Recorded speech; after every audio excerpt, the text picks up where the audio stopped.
My name is Melissa McMurdo. I'm a Deputy District Attorney with the Ventura County District Attorney's Office.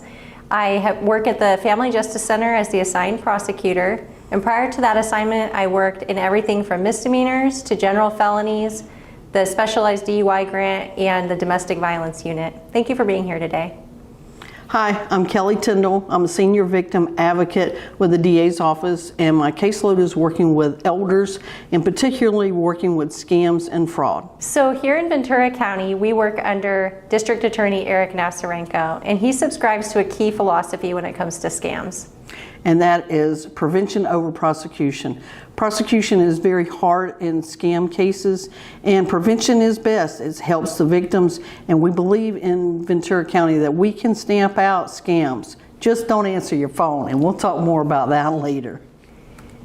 So, an overview of the District Attorney's Office. Here at the District Attorney's Office, we have over 100 prosecutors, and we do have a specialized unit that's dedicated to combating elder abuse. We also have the general misdemeanors and general felony units that also focus on financial fraud and scams as well.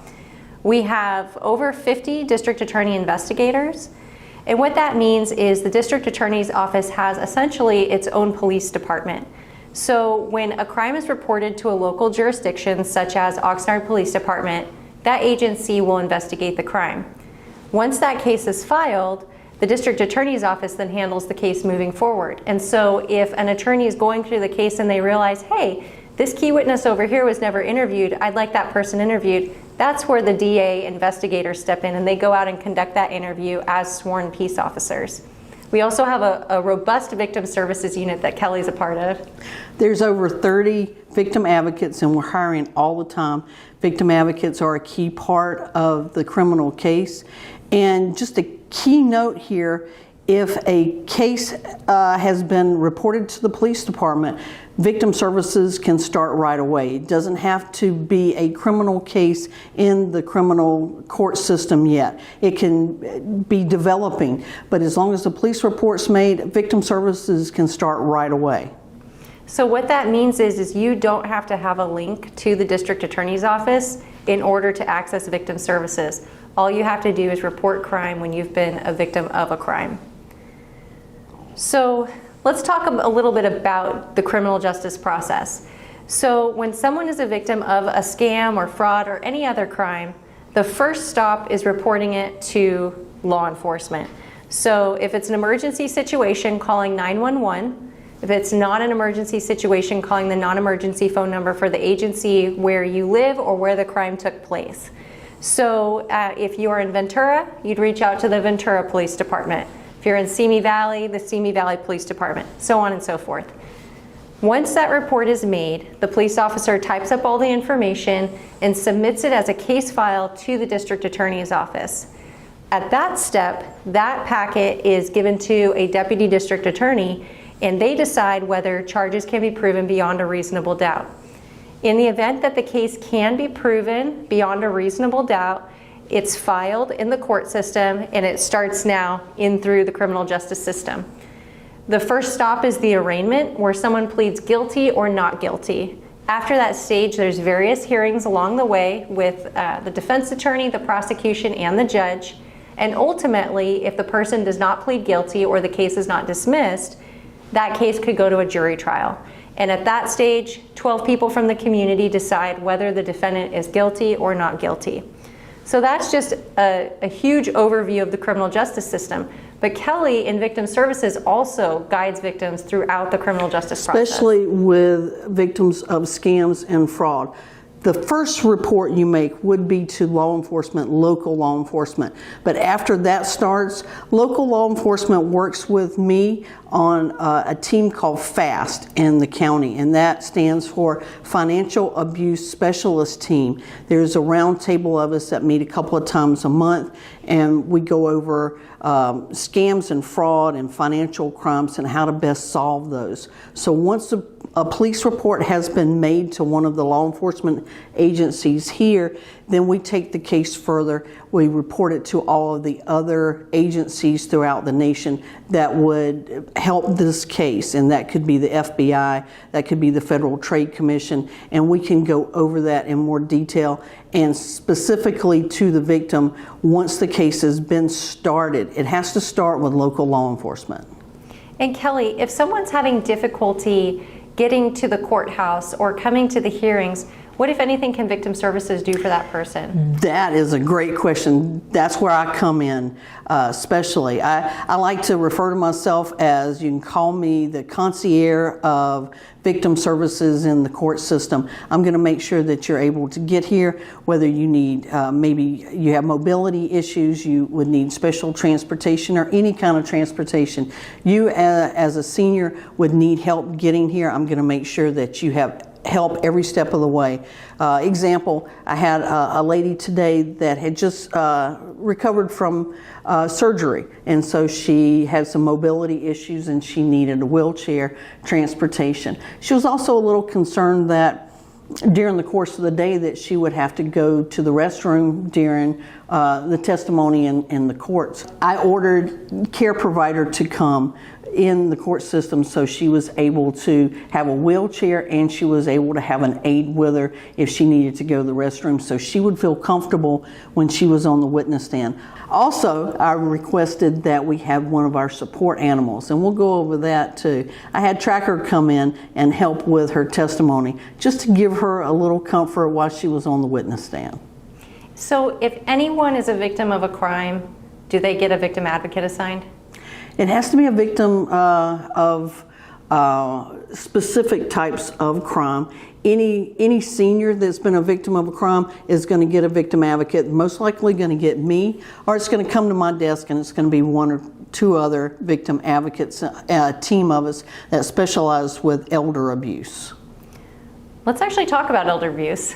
Okay. Perfect segue here. So elder abuse is actually a legal term that defines who constitutes an elder. So it's not just something we call people out in society, oh, that person's an elder. Here under the law, an elder is someone who is 65 years or older. So if report a crime that's been committed against you and you're over 65 years old, that might be considered an elder abuse case. It can include a wide swath of different types of crime, such as physical, sexual, psychological abuse, as well as neglect, abandonment, and financial exploitation. So today we're obviously talking about financial exploitation, but this slide is here for you to know that financial exploitation isn't the only way you can be victimized as an elder, and we just want to put that on your radar. Elder abuse can happen in any setting. The perpetrator can be someone known to you or a complete stranger. When I get a new case of elder abuse, let's say for financial fraud, I always do a victim assessment.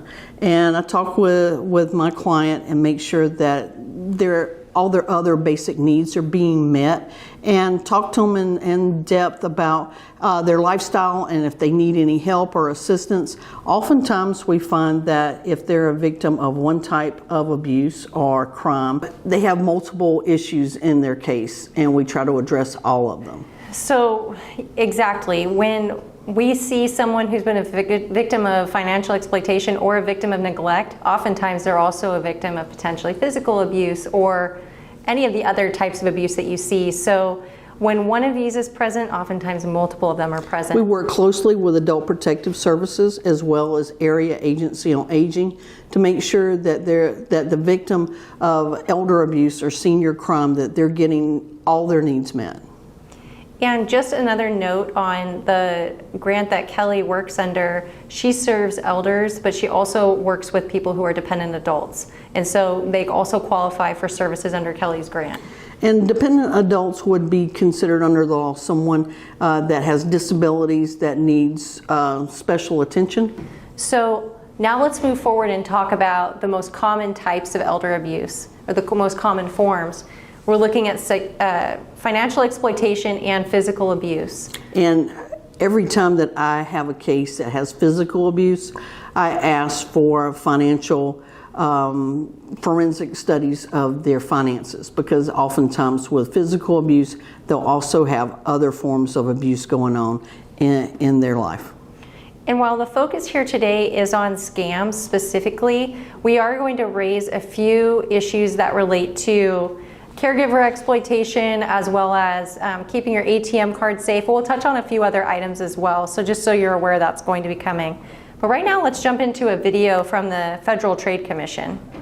Every day, you take advantage of all kinds of services: mobile, social media, free internet search, and more. When you use these services, you're sharing information about yourself with friends, with businesses, while you're out and about, while you're at home. That information is shared and sold within businesses, with their affiliates, with ad networks. So on a typical day, you might shop at a store and use a loyalty card to take advantage of a sale. And your shopping habits may be shared or sold. You might need to fill a prescription, and your prescription history may be shared or sold. You might use a daily coupon app to get a deal at a nearby restaurant, and your location information may be shared or sold. You might visit a news site where you notice an ad for your favorite brand of shoes. It's an online sale, this weekend only, so you buy a pair. And the articles you read and your shoe preferences may be shared or sold. You might log into a social network and see that your friends are filling out an All About Me quiz. You get the quiz app and share your answers, and your quiz responses and profile information may be shared or sold. A regular day. You've taken care of business, used some free services, gotten some good deals, and revealed all kinds of information about yourself. So at the end of the day, the question is, who has your information? And where is it going next?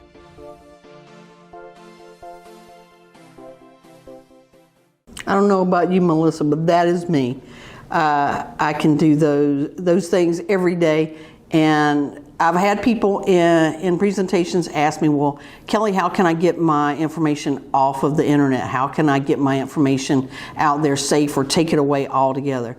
If you live and breathe and you've gone to the doctor, you bought a car, you lived your life, you're in public school, private school, you have your information out there whether you want it or not, and once it's out there, it's never taken away, no matter how many ways you try to take it away.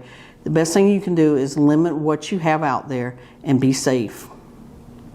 And one of the key takeaways too from that video, all of the ways in which information are shared and sold in that video are all legitimate all legitimate sources of information. So for instance, if you were to go to a grocery store and use your frequent buyer card, but here's where the kicker is that sometimes people will hack into these data collection inventories and steal the information. And so then that information gets into the wrong hands, but it's also shared and sold amongst people within that realm, who then share it with other people who are seeking to misuse that information for the purposes of perpetuating scams. So on the screen now is a slide about financial fraud and scams that are the top frauds or top scams that the FTC reported from 2022. So as you can see on this list, we've got imposters, online shopping, prizes, sweepstakes and lotteries, investments, and business job opportunities. And so we're actually going to be going through this entire list in a little bit more depth, but there is a key takeaway here. Don't answer your phone. That's what I said earlier. I oftentimes start out my presentations in person by just don't answer your phone and we can go home now. And I know that is not the case. You have to answer your phone sometimes. But the truth is you don't have to answer your phone right this second. There are ways to put your cell phone on silent and only answer the calls that are listed in your contact list, meaning that all the other scam calls or calls that your phone doesn't recognize will go straight to voicemail, and you can answer those calls later when you won't react emotionally from someone who calls you in a panic, because that's what scammers do. Scammers are not attacking you logically, they're attacking you with your heart. And if you If you respond with your emotions and your heart, you've lost the game. They have a potential inside to victimize you. So please don't answer your phone. Let it go to voicemail. You don't have to do anything right this minute. You can let it go to voicemail and listen to it right after they record it. And then you get to decide if you want to call them back or you want to answer this call or if this call is legitimate. Because when they get you in the moment, when you answer the phone, that's when they've got you possibly emotionally and you're not thinking logically. And so a lot of the time when these imposters call on the phone or these scam artists call on the phone, they're telling you something very distressing. Someone's injured in the hospital. In order to get this surgery, they need money now. You gotta act right now. If you don't act, someone will die. Or your grandchild calls from jail and says, I was arrested, please don't tell anyone, I need bail money, please wire this money. Or if someone on the phone tells you not to tell anyone, tell everyone. And that's oftentimes with the specific bail scam. They use, this is so embarrassing, don't tell mom, don't tell dad, please, please, please. And this scam works on people, and we see this regularly coming through. Because it's with their heart and not their head. Yes, another one that we'll go into more depth in later on is someone from the government calling and saying, you owe this money and if you don't pay it, we're going to throw you in jail. That's another scam, and we'll go into the depths on that in a moment. But now let's flip the topic here for a second, because Kelly has said don't answer the phone, but sometimes you're going to see, my brother's calling, I'm going to answer this. And we're obviously not telling you not to answer your phone calls from your friends and family, but be aware that something that is very common that we see here at the District Attorney's Office is the prevalence of spoof apps. And what this is it's an app that anyone can put on their phone, that once it's downloaded on their phone, they can type in any phone number they want, and that phone number will show as the outgoing phone number giving a call. So if I went onto the spoof app on my phone and typed in, my sister's phone number and then called Kelly, it would show as my sister calling Kelly on Kelly's phone. And so something that we've been made aware of through various trainings that we've gone through is that if you ever do answer the phone for a scammer and they record your voice, the science is such now. This is so scary. This is very scary, and this is one of these dark web, deep fake concepts, but once they get something between 6 and 12 words of your voice, they can actually then create any conversation with your voice that they want. So as you can imagine, if I see my sister calling, I answer it, and then I hear her voice, it might actually not be her. So if somebody is, anyone, even people you know are pressuring you for money right now, it's okay to step back, do some research, get off the phone, call maybe another family member, maybe even call your sister back and see if that was in fact her. Melissa, my best friend called me the other day, Sonia from South Carolina, and I wanted to try this out on her. And I said, don't talk to me anymore. Answer this question first. Tell me who was our 5th grade teacher and what we did to get in trouble that year. And she said, what? I don't understand. What are you talking about? And I said, I want to make sure that you are who you say you are. I know you sound like my best friend, but I want to make sure. 5th grade teacher and what we did to get in trouble, because if you don't answer that, I'm going to hang up on you right now. And she said, well, our 5th grade teacher was named Miss Feldhauser, and we got in trouble because we put caterpillars in her desk drawer. And then I explained to her why I asked her such, silly questions. Yes, and on that note, talking about these silly questions, Kelly actually has a really important thing to talk about with respect to social media quizzes. Oh, yes. It's a double-edged sword. I love social media because I'm from the East Coast, and the fastest, easiest way for me to keep in touch with my family and friends back home is Facebook and social media. And oftentimes, they have pictures and weddings and things, and I want to keep up with it as it's happening. And oftentimes, like my cousins will take surveys that says, you take the survey and it'll tell you what type of animal or something you are. And my cousin's a lion and I want to figure out if I'm a lion too, or, what that has to do, or, some other kind of pop quiz, or what was your first concert you went to? And then you type in, I went to the Village People. That was my first concert. And then, everyone else types in behind you on your contact list, what concert they went to first. And then all of a sudden, someone out there can scam you and they say, hey, I went to that concert with the Village People. Do you remember you and Sonia were in the front row and we were in the back row watching you? And and then you go, oh yeah, I know you. And it's a scam. Whatever you put out there, and especially with the social media, with those quizzes, oftentimes those are bought and sold by scammers. So the takeaway here is that someone could be an imposter scammer calling you on the phone and saying, yeah, this is your sister. Remember we went to your first concert together? And so they'll start feeding you some information that's actually public information. So just be wary. Have something that maybe is less known information that you've never shared, or maybe is only between you and that person. If anyone's really pressuring you strongly for money. So that's the first thing we want to talk about. Just put a hold on anything. When someone over the telephone or an email or a text is trying to get money from you, even if it's your best friend, your sister, take a step back and a pause and figure out, especially if this is something they don't normally do, make sure that you're talking or you're verifying who that person is, because it most likely could be a scam. Just verify, hang up, call that person, look up their number if you have to, but talk to them and do it in person if you can. That's the best way to do things. Yes, and so we have this slide here that Kelly and I both really love, because the key here, if you remember nothing else from this training, it's don't answer your phone, and if you do, always verify the information you're getting on the phone. Verify, verify, verify. Yes, because while our phones nowadays do sometimes say scam risk when you see your phone, an unknown number calling on the phone, it is not all the time like that. You can certainly have scammers come through under the spoof app or something that doesn't look like a... That'd be great if that came up every time. I'd go, okay, I'm not answering that one, but it doesn't happen every time.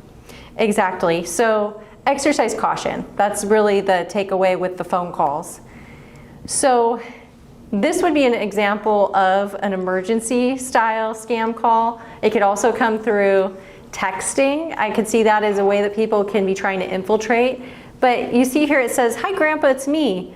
And Grandpa responds, Sebastian, is that you? Well, here we have, he's just fed the name to potentially a scammer. Yes, it's me, Sebastian. Grandpa, I'm in trouble and I need money for bail.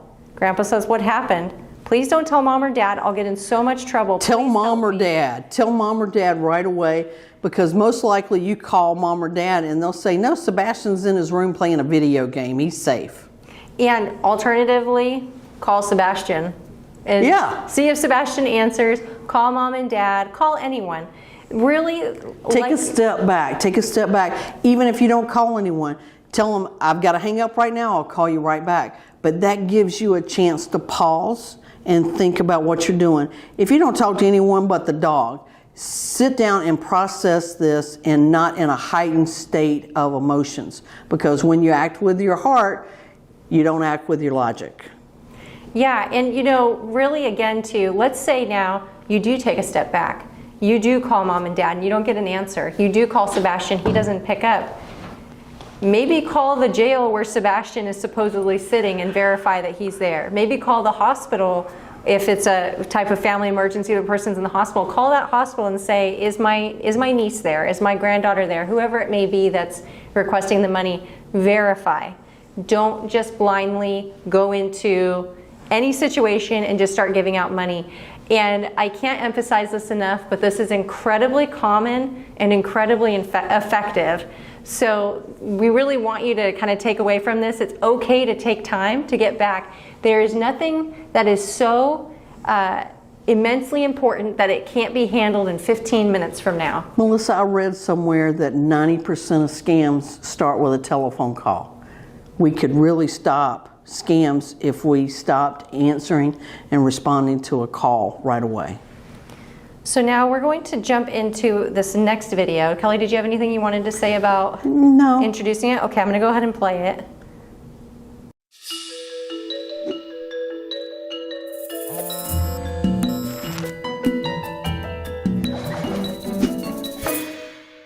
You live here, but you've been scammed by someone in another country, over here. Report the scam at econsumer.gov. Reporting a scam at econsumer.gov, a partnership of consumer protection agencies around the world, can provide hundreds of authorities with vital information to combat international scams. So if something like this happens to you, I shop online a lot. The dress I ordered never arrived, but the bill did. Got a call and I won a sweepstakes for a free vacation. I wired cash to pay the taxes. I'm still waiting for them to call back. I had been looking for a job online when this message popped up about a job offer overseas. But there was a catch. I had to pay the fees up front to process my application. I paid for it and never heard back. has something like this happened to you? Report the scam at econsumer.gov. You'll learn what steps you can take to combat international fraud and help consumer protection authorities conduct investigations and prevent international scams. Reporting a scam can make a world of difference.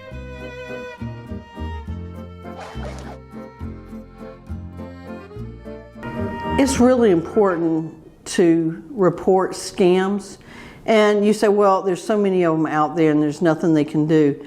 The Federal Trade Commission, the Consumer Affairs, they're all very serious, FBI, in trying to stamp out scams. And the more they learn about them, where they are coming from, what they're doing, the easier it is for them to stop. So I believe in reporting. Oftentimes we don't report, but just because we know it's a scam, I think it's important to report as often as we can.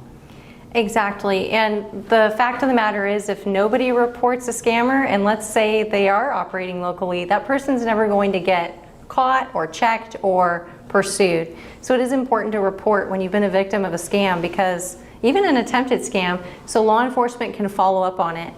And something that came up in that video that I think is important to highlight, because econsumer.gov focuses on international scams, and so many of the scams that we see are international scams, which is part of the reason they're so hard to investigate and prosecute. Prevention over prosecution. And that's exactly why Kelly's saying that. It's not that we don't want to prosecute, it's that it's so hard to locate the source of the scam. So the important takeaway from this section is, first, no one is giving away free money. No one. No one. If you've won a sweepstakes, a lottery, And did you even sign up for that lottery or sweepstakes they're talking about that you won? Probably not. you are never, if you do win something, you are not going to have to pay for your winnings. You never pay fees or handling anything for something free. If it's a lottery free, you don't have to pay taxes and fees up front. That will be taken care of. You don't pay for something free. And so one of the scams that is not necessarily over the phone, it's through the mail that is prevalent and that I've personally seen, is where a person wins a huge sum of money, let's just say $5,000. That check is mailed to them in the mail. That person then is told, go deposit the check and send back $2,000 because your winning is actually just $3,000, but we want to make sure that you're legit. Don't do it, it's a fake check.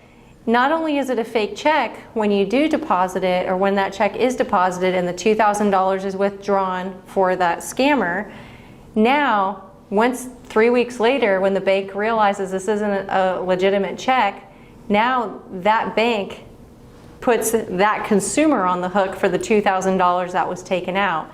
And so even though it was by no fault of the person who cashed the check thinking they had won something, they didn't have, And they were trying to do the right thing by giving the $2,000 back. They just lost their $2,000. Exactly. And I've seen this firsthand. And so we want everyone to be aware that this is a scam that happens. Now, likewise, you don't want to give out any personal identifying information to anyone who ever contacts you. So over the phone, someone says, "Hi, may I please speak with Mr. Smith?" Yes, this is Mr. Smith. Okay, Mr. Smith, I just want to confirm your identity. Please tell me your birthday and the last four of your social. No. You stop the call there and say, wait, who are you calling from? And they say, you know, such and such bank. You say, okay, I'm going to call you right back. You hang up the phone, you Google the bank's phone number, and you call back that way. Because most often, that was a scammer trying to get your personal identifying information and not actually the bank. No real source is going to call you and then ask you to verify who you are. They're not going to initiate it by call. They're not going to email you. They're going to send you a mailed letter. Exactly. And so be very mindful that you never want to give personal identifying information out over the phone. And don't click on links if they text you. I have a bank alert that always sends me if my count is going, you know, too low, they'll send me a text. But so you may have a text message from your bank. Never click on an embedded link on a text. Always go talk to your bank. Call the bank. If you know the number, don't click on the number that just texts you. Find the number on your own independently. Google maybe. If you find a phone book, look them up. Exactly. So whether it's through text message or email, even if you get an email that looks very authentic from your banking institution, from the government, from whoever it may be, from your best friend, you never click on links in the email. You go to Google or some other search engine. You type in the information so you can bring it up that way. Because oftentimes what scammers will do is they'll send you a very authentic looking email. It'll say something very distressing, and Kelly has a great story on point on this that she'll tell you in a second. And your first inclination is going to be that you want to click the link, but that's how hackers then get onto your computer. They install malware on your computer. They can access your identifying information on your computer, so don't click on those links. It's so easy to do. I almost fell prey to being a victim of clicking on a link myself. I always make it a practice. Every morning I get up, I start looking at my personal email. I hadn't had enough coffee yet, and I looked at my email, and the first email I saw was McFay said that I was going to get charged annually for $429 or something to keep my computer safe. And I was like, oh no, I didn't set it up to be annual. I paid one time. So this is terrible. They can't take my money. I need my money. And I almost clicked on it right then. And I went, Kelly, you're clicking on a link that you're telling people not to do. And I stopped, but anyone can fall prey to it. And why? Because they attacked me emotionally. I wanted to keep my money. I wasn't thinking logically. Make sure you take a pause whenever you see something like that. Look it up, take a second, think about it, and make sure if it's early in the morning that you have enough caffeine. So, exactly. Don't trust anything that's given to you, sent to you. Always verify. Because sometimes you might actually have an authentic text message from your banking institution that's legitimate that you do need to follow up on. As an example, the other day I got a text message saying, fraud alert, did you spend X amount of money at this jewelry boutique? And I was like, oh my goodness, I was about to click the link, and then I of course remembered this training.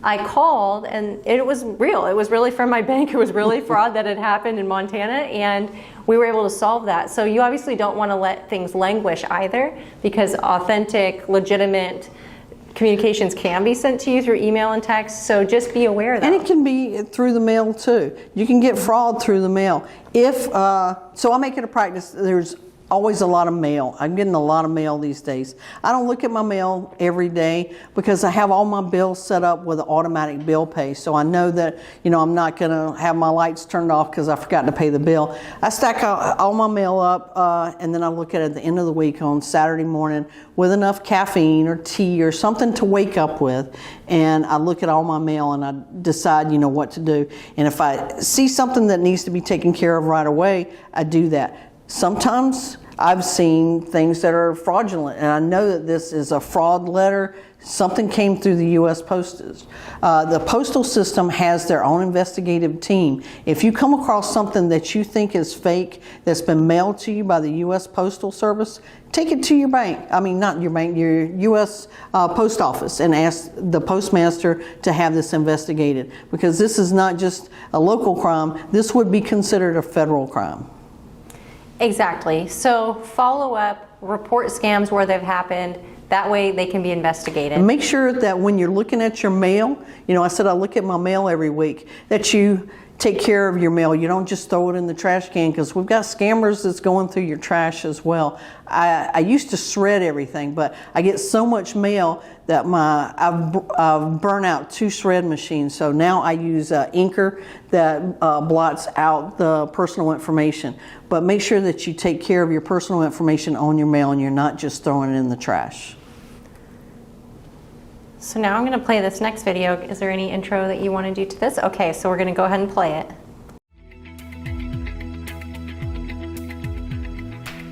If you have a telephone, it probably seems like illegal robocalls are out of control. I'm Katie Daffin, an attorney at the Federal Trade Commission. If you pick up the phone and hear a recorded message instead of a live person, that's a robocall. Consumers are getting more and more robocalls, and they are not happy about it. As the number of calls has multiplied, the number of complaints has too. The reason for the spike in robocalls has to do with technology. Companies are using auto dialers that can send out thousands of phone calls every minute for an incredibly low cost. What's important is that the companies that use this technology don't bother to screen for the numbers on the National Do Not Call Registry. If a company doesn't care about obeying the law, you can be sure they're trying to scam you. You've probably gotten robocalls about candidates running for office or charities asking for donations. These robocalls are allowed. But any robocall that's trying to sell you something probably is illegal, unless you've given your written permission to get calls from that company. The FTC has stopped billions, yes, billions of robocalls in the last 2 years. Tracing these calls is a tough job, and there are a few reasons for that. One is that many different companies use the same or very similar recorded messages. Another is that they fake the caller ID information that you see on your phone. That's called caller ID spoofing, and new technology makes it very easy to do. And a third is that the robocallers often place the calls through internet technology that hides their location. At the FTC, we're continuing our aggressive enforcement efforts, and we're also looking for innovative technological solutions to the robocall problem. For more information, please visit ftc.gov/robocalls. That's ftc.gov/robocalls. So a note on robocalls, a lot of people that we do outreach with say, well, when I get a phone call, I answer it and tell them to put me on the do not call list. And that's fine if the person who's calling you is from a legitimate organization that respects the do not call list. But as we've learned, so many of these are actually not legitimate organizations. They're actually criminal scammers.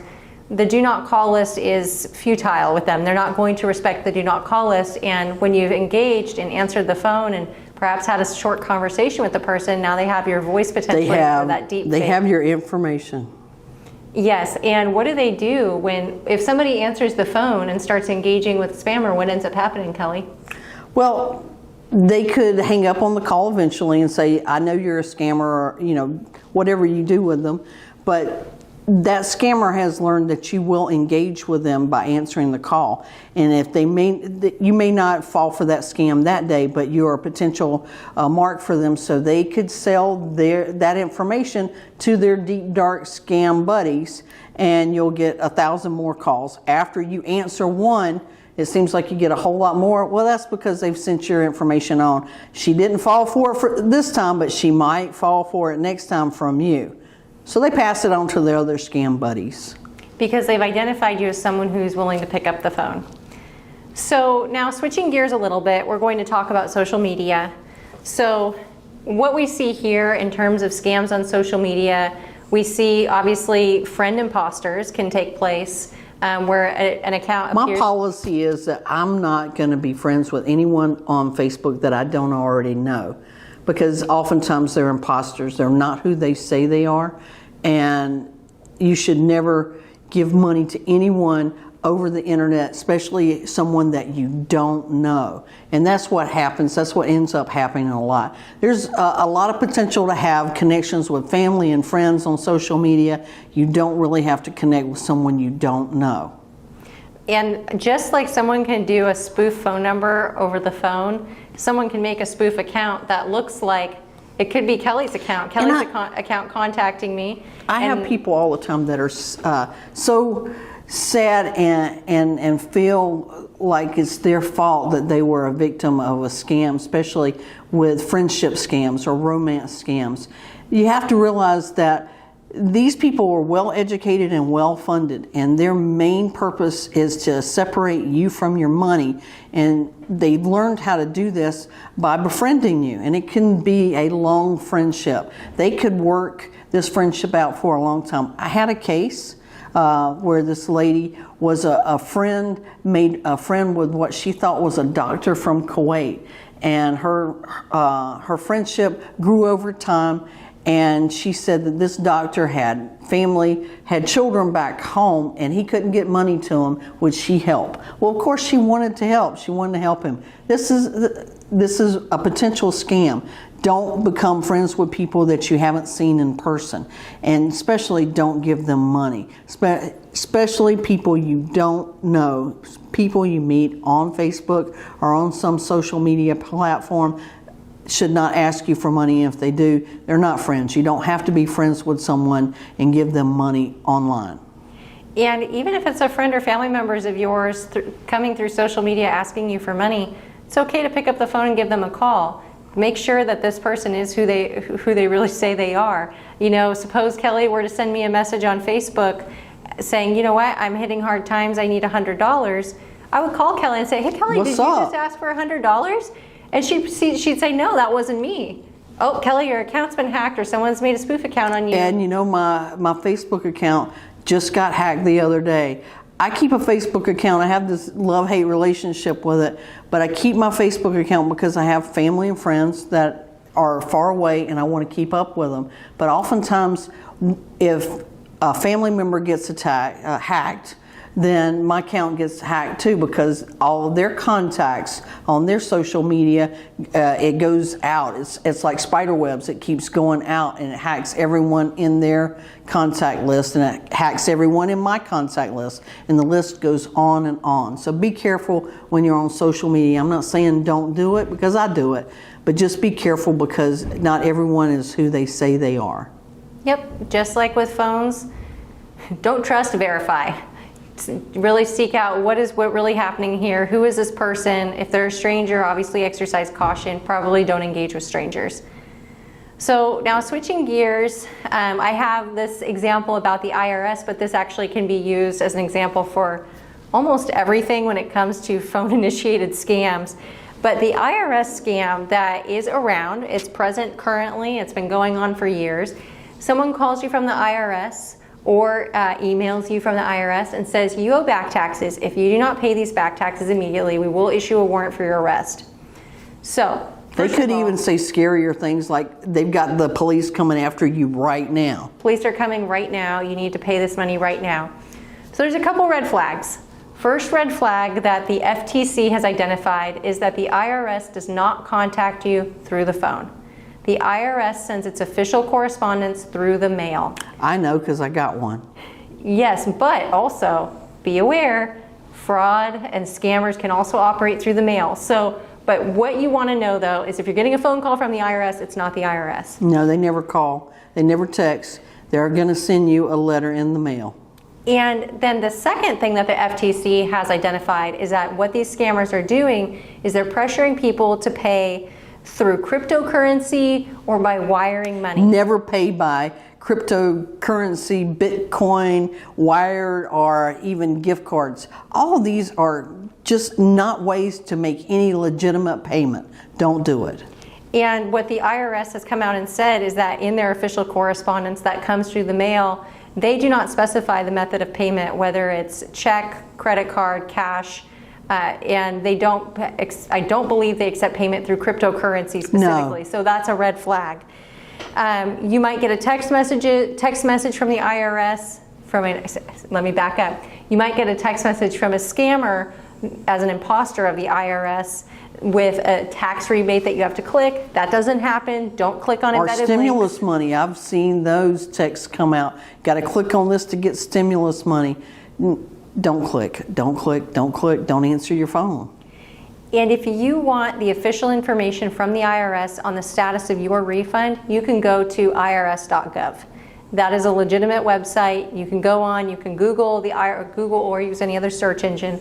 The IRS We've got an official IRS website. office in Camarillo. They can go in person if they wanted to.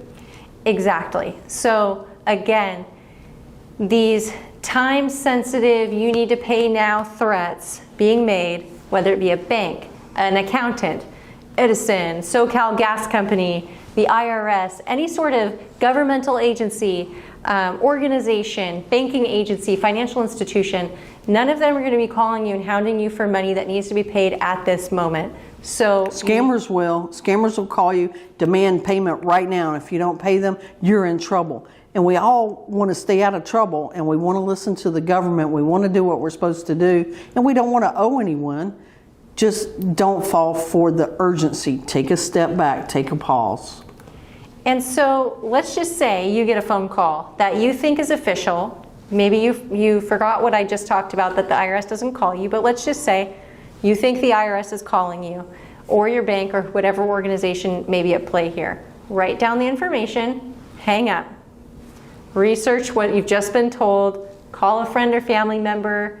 Don't act. You need to go and research, and then report the scam, because we want to make sure that these scammers are being investigated and hopefully caught and prosecuted. So switching gears on other types of financial abuse that you can encounter in the community. I always like to put this slide up because I talk about cases that I have. I always caution people, if you're going to the bank and you need help getting in there because you've had some mobility issues or you have a care provider, make sure that you're going to your banker on your own. You can have them wheel you in, wheel you up to the ATM, but tell them that they can go sit in the car and you'll call them when you're done. You need to keep your bank safe. I've had cases where care providers, housekeepers, friends, family have taken over bank accounts. Make sure that you know who's on your bank account, and if you want to let them on your account or not. Don't have them on there taking over your account.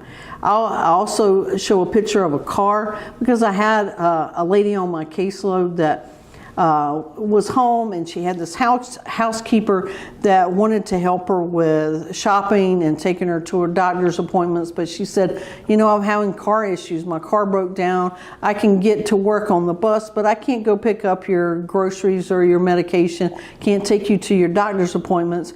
Will you help me get a car? Maybe you could go to the Ford dealership with me and co-sign.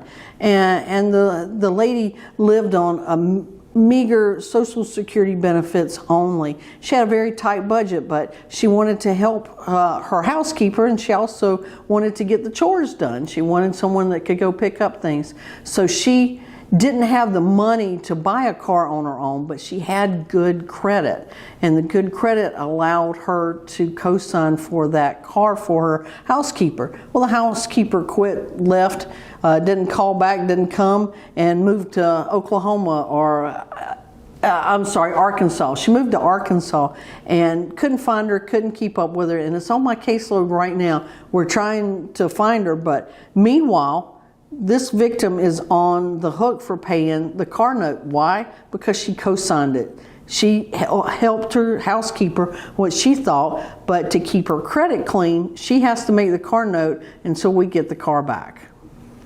So I also put titles, property. Did you want to say something about the car purchase? Well, what I wanted to just mention is that we're not telling you can't help people who are in need. That's not the message here. But be careful. If you want to co-sign for something, make sure you can pay for it if they can't. Exactly. So if you're going to co-sign for someone, you have to just go in with the understanding that you could be financially on the hook for it, and that we're not telling you need to assume the worst in every person you come into contact with.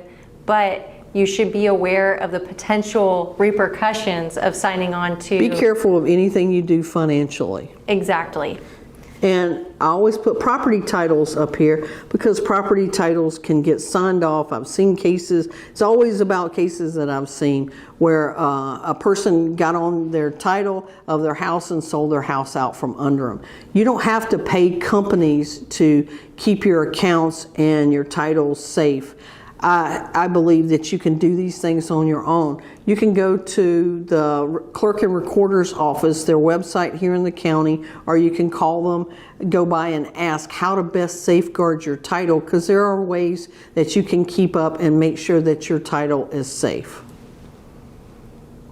So Kelly talked a little bit about this earlier about safeguarding your financial information, but we want to talk specifically about what can happen with an ATM card. There again, I talk about my cases.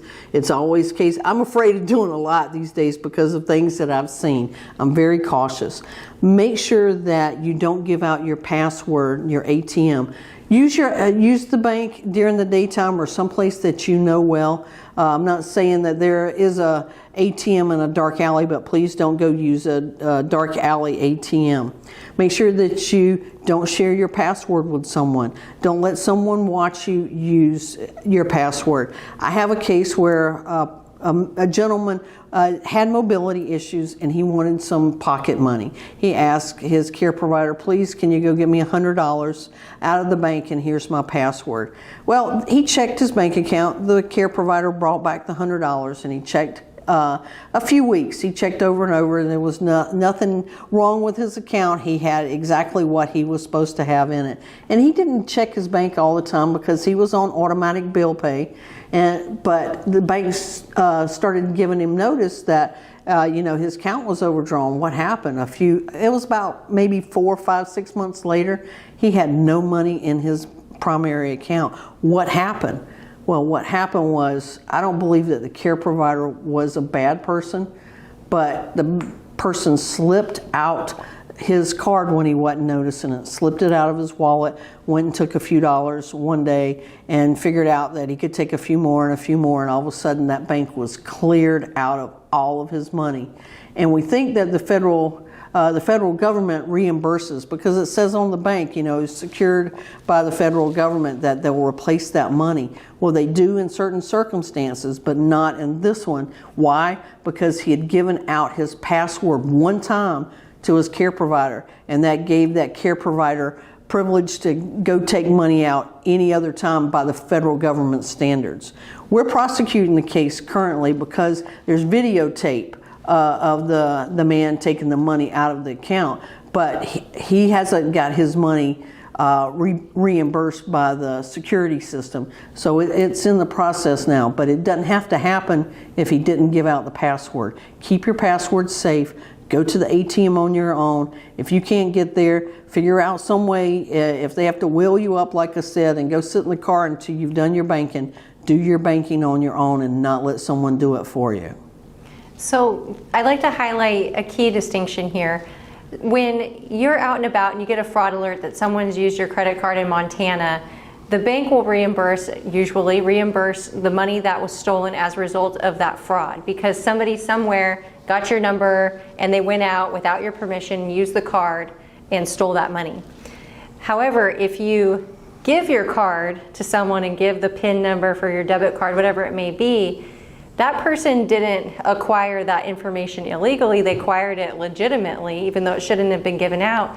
So the bank draws a firm distinction. They'll reimburse money that's stolen illegitimately, but the bank isn't going to reimburse money where someone has been given former permission to use that information. But just so you're aware, if a criminal case does proceed through a conviction, victims are entitled to restitution, which is the amount of money that would have been stolen in the instance. So let's say that. But that's no guarantee right now. It hasn't been convicted. Yes, so exactly. If there's no conviction, there's not necessarily restitution. But also, even if a restitution order is made, the victim of that crime may never see that money because maybe that criminal defendant doesn't have the money to reimburse. So be very cautious and do not give out your ATM number or your PIN number or any passwords to your financial information. So life planning. I always talk about life planning because there again, I talk about the cases and the things that I see in real life. I don't hold a law degree. I'm a victim advocate. I come from my work from a social worker point of view. But I see these things every day, and I like to talk about the things to help a person. I want to make sure that you know that there are certain documents that you need to have in place before you need them, because when you need these documents, it's too late to go out and get them. And these are a will, a power of attorney, designated guardian, and directive to a physician or for medical care. Because I see oftentimes families come in the Hall of Justice or the Family Justice Center, and they're needing restraining orders on one sibling or another sibling because they can't decide what mom wants, and they want the brother or the sister to stay away from it, and they know exactly what mom wants, but mom has never designated what mom wants. If you get these documents in order ahead of time, then no one has to figure it out. There's no fighting over it, and your wishes are going to be honored. So if you can't afford to do like a power of attorney ahead of time, or set up a will or a trust fund, if you're a senior in Ventura County, you can always go to Gray Law. Gray Law holds office hours in every senior center, and there are other free legal services for seniors in the county, and I'm sure that you can call Area Agency on Aging and get contacts for those. But just make sure that you get these documents before you need them, because when you need them, it's too late. And so where we kind of like to sum up this presentation is by just reminding you about the resources available to you if you've been a victim of a scam, a fraud, or of elder abuse in general. You do have access to the Family Justice Center. The Family Justice Center is located in Ventura, across the street from the Ventura County Medical Center, right at the intersection of Loma Vista and Hillmont. And there, it's basically a one-stop shop for services. For anything you need if you're in an emergency situation. Yes, and it covers 6 different crime types: elder abuse, domestic violence, sexual assault, child abuse, hate crimes, and human trafficking. So if this financial fraud scams, if you are 65 or older, that would constitute elder abuse. So we have over 35 agency partners that we work with who can come into the room at the Family Justice Center and do wraparound services for you. And what's really neat, if it's applicable in your life, if you've been a victim of domestic violence, coming soon, we are going to be having a domestic violence shelter at the Family Justice Center, which is an incredible resource for the community. I want to leave you with the contact information for the Family Justice Center. Feel free to take a screenshot or a photo of this information in case you ever need it.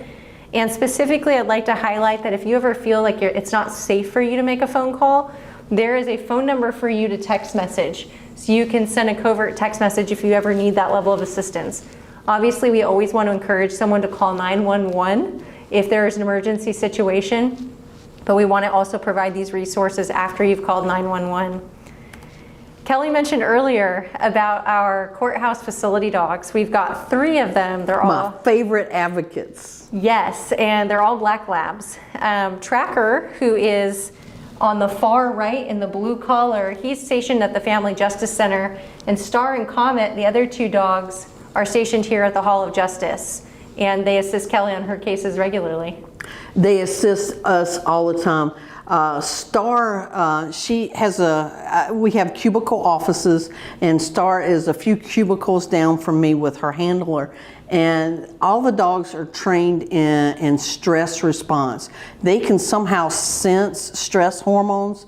And when I've had a hard day and a long day in court, sometimes Star will come waddling down to my office and my desk and put her head on my knee because she knows that I need a little extra love that day. And that's what they do for our victims. Oftentimes victims are scared to come to court, or they're stressed out about coming to court because they don't know what to expect. And it is a kind of frightening place if you haven't been here before. And Star, Tracker, Comet, they can make it a little easier on you if you have to testify, if you have to come in for an interview or witness prepping. We can always have a dog available for you. They can come out and just, drool on your knee if you need them to. They're a great addition to the victim services.